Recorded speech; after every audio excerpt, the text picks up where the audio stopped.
ಇದರ ಜೊತೆಗೆ ಬಿಜೆಪಿ ವಿರುದ್ಧ ಕೂಡ ಸಿದ್ದರಾಮಯ್ಯನವರು ಕೆಲವೊಂದು ವಿಚಾರಗಳನ್ನು ಪ್ರಸ್ತಾಪ ಮಾಡಿದ್ದಾರೆ. ಇವ್ರು ಹೇಳೋದೆಲ್ಲ ಬರೀ ಸುಳ್ಳು, ಇವ್ರು ಹೇಳಿದ್ದನ್ನು ಯಾವುದನ್ನೂ ಜಾರಿ ಮಾಡಲ್ಲ.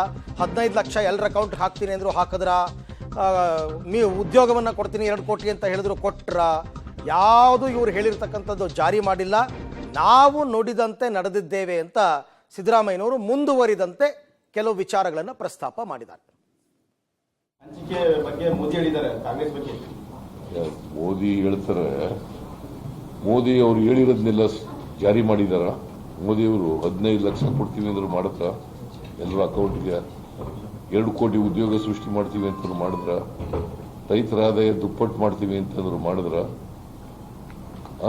ರೂಪಾಯಿ ಮೌಲ್ಯ ಕಡಿಮೆ ಅದನ್ನ ಜಾಸ್ತಿ ಮಾಡ್ತೀವಿ ಅಂತಂದ್ರು ಮಾಡಿದ್ರ? ಡಾಲರ್ಸ್ ಬೆಲೆ ಕಡಿಮೆ ಮಾಡ್ತೀವಿ ಅಂತಂದ್ರು ಮಾಡಿದ್ರ? ಅಗತ್ಯ ವಸ್ತುಗಳ ಬೆಲೆಗಳನ್ನೆಲ್ಲ ಇಳಿಸ್ತೀವಿ ಅಂತಂದ್ರು ಮಾಡಿದ್ರ? ಹಂಚಿಕೆ ಓಕೆ, ಈ ವಿಚಾರ ಅಂದರೆ ಮೋದಿ ಅವರು ತಾವು ಹೇಳಿದ್ದನ್ನೇ ಜಾರಿಗೆ ಮಾಡಲ್ಲ, ನಮ್ಮ ಬಗ್ಗೆ ಆರೋಪ ಮಾಡ್ತಾರೆ ಅಂತ ಸಿದ್ದರಾಮಯ್ಯನವರು ಹೇಳ್ತಾ ಇರೋದು. ಜೊತೆಗೆ ಸುಳ್ಳು ಹೇಳ್ತಾರೆ. ನಮ್ಮ ರಾಜ್ಯದಲ್ಲಿ ಈಗಲೂ ಕೂಡ 4% ರಿಸರ್ವೇಷನ್ ಮುಸ್ಲಿಮರಿಗೆ ಇದ್ದೇ ಇದೆ, ಹಾಗಾಗಿ ಅದು ಹಾಗೆ ಮುಂದುವರಿತಾ ಇದೆ.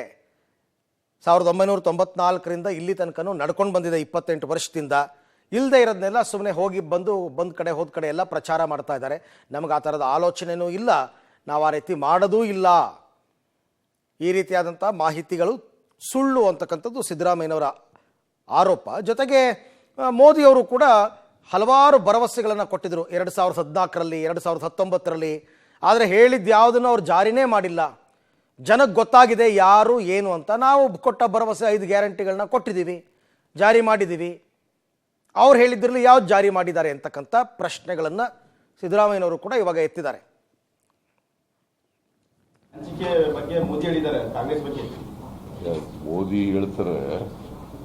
ಮೋದಿ ಅವರು ಹೇಳಿರೋದನ್ನೆಲ್ಲ ಜಾರಿ ಮಾಡಿದಾರ? ಮೋದಿಯವರು 15 ಲಕ್ಷ ಕೊಡ್ತೀವಿ ಅಂದ್ರು ಮಾಡುತ್ತಾ? ಎಲ್ಲರ ಅಕೌಂಟ್ಗೆ 2 ಕೋಟಿ ಉದ್ಯೋಗ